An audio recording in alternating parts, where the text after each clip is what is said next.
మరి పత్రిజీ చెప్పే అర్థం చాలా డీప్గా ఉంటుంది దాంట్లో. సూర్యుడు ఎట్లయితే అంధకారాన్ని తొలగిస్తాడో అట్లానే ధ్యానము, స్వాధ్యాయము, సజ్జన సాంగత్యం ద్వారా మనలో ఉన్నటువంటి అజ్ఞానం అనే అహంకారాన్ని తొలగించుకొని జ్ఞానం అనే లైట్ని వెలిగించుకోవడమే సంక్రాంతి అని ఆయన తెలియజేశారు. మరి ఆయన చిన్న పదాలలోనే మనకి ఎంతో అర్థం వినపడుతుందండి, ఎంతో అర్థాన్ని మనకి తెలియజేశారు. మరి ప్రతి పండగకి ఎక్కడో చోట ప్రోగ్రాంలు జరుగుతూనే ఉన్నాయి.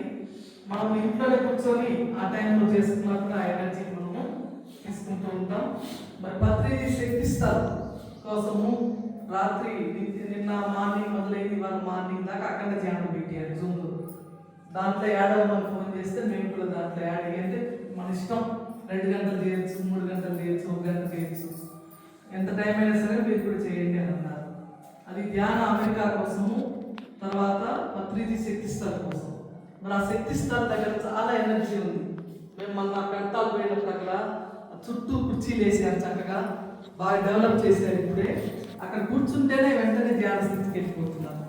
దాన్ని వాళ్ళు చూపిస్తున్నారు పిఎల్సీలో ఫ్లెక్సీ వేసి, వీడియో వేసి ఒక కమలం విచ్చుకున్నట్టుగా పెట్టి పైన సార్లు ఫోటో ఇది విగ్రహం పెడతారు. మరి విగ్రహం ఎందుకు మనము పూజలు చేయం కదా అని అడిగిన వాళ్ళకి ఏం చెప్తున్నారంటే, ఇప్పుడు మీరంటే చూశారు పత్రిజీ, చూడని వాళ్ళు ఉన్నారు, పిల్లలు ఉన్నారు, వాళ్ళందరూ కూడా ఈయన ధ్యాన గురువు, ఈయన ఈ విధంగా ధ్యానాన్ని అందరికీ ప్రచారం చేశాడని తెలియడం కోసం, ఆ స్ఫూర్తి కోసము ఆ విగ్రహం పెడుతున్నామని చెప్పి తెలియజేశారు. మరి చాలా ఎనర్జీ ఉంది ఆ ప్లేస్లో, ఎందుకంటే ఆయన తన జీవితాంతం ధ్యానం కోసం అంకితం చేశారు కాబట్టి.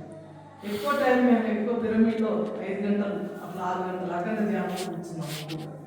నాతో పాటు 2 కొత్త వాళ్ళని తీసుకెళ్తే వాళ్ళు కూడా నాతో పాటు కూర్చోగలిగారు. అంటే ఇక వేరే ఏ మాటలు వద్దు, మనం పోయేది సాధన కోసమే అని చెప్పి వాళ్ళని కూడా మేము కొత్త కదా అంటే అయినా కూర్చోగలుగుతారు, కూర్చోలేకపోతే అప్పుడు లేదు మధ్యలో ఏం పర్వాలేదంటే వాళ్ళు కూర్చొని మాకు తెలియలేదు టైం అని అంటారు.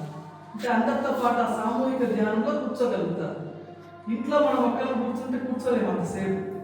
అక్కడ మామూలుగా 4:30కి వెళ్ళేవాళ్ళం, వెళ్ళిన తర్వాత 10:30 దాకా కూర్చునేవాళ్ళం, 11:30 దాకా అట్లా. అంటే టిఫిన్ ఇవన్నీ ఆకలి ఏం అవ్వాలి, బాగా అంత ఎనర్జీ లాగా